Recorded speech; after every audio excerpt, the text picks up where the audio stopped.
اپنی ماں کو امی امی کہا ہے، باپ کو ابو ابو کہا ہے، انہیں وہ دور یاد ہے۔ اس سے بھی 70 گنا زیادہ، یعنی بہت زیادہ لطف آتا ہے جب آدمی رب کو کہتا ہے ربنا ربنا ولا تحملنا ما لا طاقت لنا به، اللہ ایسی تکلیف میں مبتلا نہ کرنا جس کی میرے اندر ہمت اور طاقت نہیں ہے، رہوں دنیا میں اور میری نظر نہ رہے، لا تحملنا ما لا طاقت لنا به، اولاد مصیبت میں مبتلا ہو جائے، لا تحملنا ما لا طاقت لنا به، میں بادشاہ سے گداگر بن جاؤں، لا تحملنا ما لا طاقت لنا به، اللہ میں پہلوان ہوں، طاقت ہے، میں اتنا کمزور ہو جاؤں کہ چلنے کی قابل نہ رہوں، لا تحملنا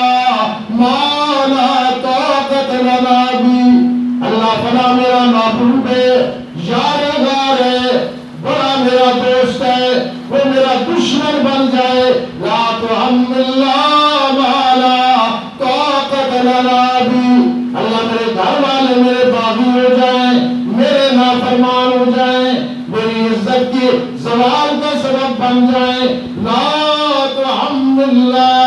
ما لا طاقت لنا به، اللہ میرے اوپر کوئی مصیبت آ جائے، لا تحملنا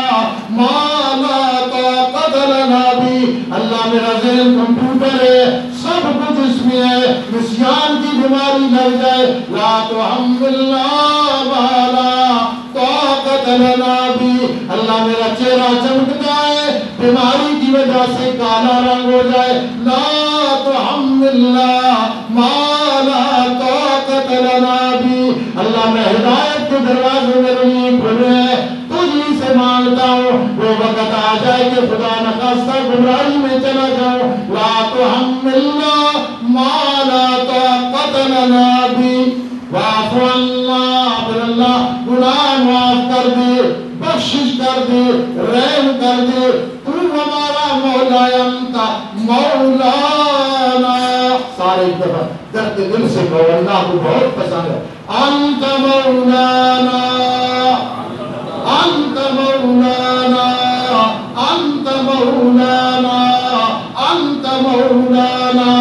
اللہ ہمارا کارساز تو ہی ہے، تیرے سوا ہماری کشتی کنارے لگانے والا کوئی نہیں، مصیبتوں سے نکالنے والا کوئی نہیں، بگڑی بنانے والا کوئی نہیں، حاجت روا کوئی نہیں، مشکل کشا کوئی نہیں، انت مولانا، اللہ میرے پاس کچھ نہیں ہے، تو ہے، من کان للہ کان اللہ لہ، جو اللہ کا ہو گیا پھر اللہ اس کا ہو جاتا ہے۔ تو قرآن کا خلاصہ کیا نکلا؟ سارے کہو، پورے قرآن کا خلاصہ بسم اللہ کی با میں ہے، اور با کا معنی یہ ہے جب مشکل میں پڑے مجھ سے مدد مانگنا، میں تمہاری مدد پہ پہنچوں گا، اللہ عمل کی توفیق نصیب فرمائے، وما علینا الا البلاغ۔